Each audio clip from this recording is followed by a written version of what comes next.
Hi there, this is S.E. Zeller, and this is a reading from my story, Wild Thing.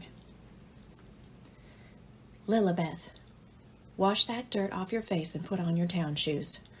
We're going fabric shopping, her mother said, a smile dimpling her face. Bartholomew doesn't like to go to town, Lilibeth said. Bartholomew is not invited. You are. He stays home, her mother said. No, I'm staying with Bartholomew. He doesn't wash, nor wear shoes. Her mother scowled, wrinkles appearing between her eyebrows. Lilibeth, your father works hard to buy you shoes to cover your feet.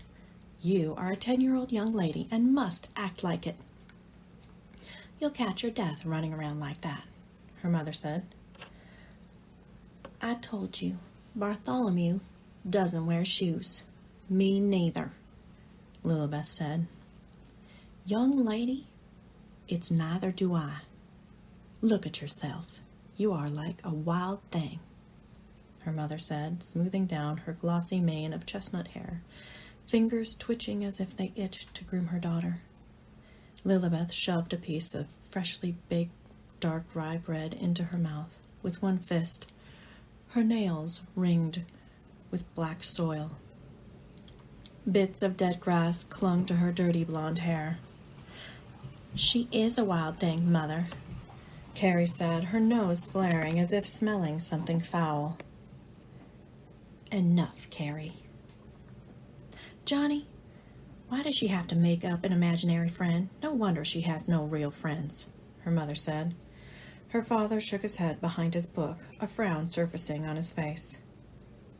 Lilibeth, come back here, her mother yelled after her, but Lilibeth had already slipped out the back door, across the tamed lawn and into the woods, breathing in the delicious sharp scent of decomposing oak leaves littering the forest floor and the scent of rain on the wind. Months later, her father found Lilibeth in the backyard, sitting on the stump of the old maple, her back to him. Her bony shoulders slumped. He wondered when the last time his daughter had bathed. Lilibene, he said, using the pet name only he called her. What's the matter, girl? The child said nothing, but looked at him, her dark eyes wide and reproachful. He walked toward her, wiping black engine grease off his hands on a white rag. Lily, what do you have there? He asked, and a note of fear crept into his voice. Lilibeth cradled a lumpy form in her hands, wrapped in strips of cloth cut crudely from the edge of her brown floral skirt. Before he could make out what was in her hands, he caught the scent of it. Fetid, sickly sweet decay hit his nose and he gagged.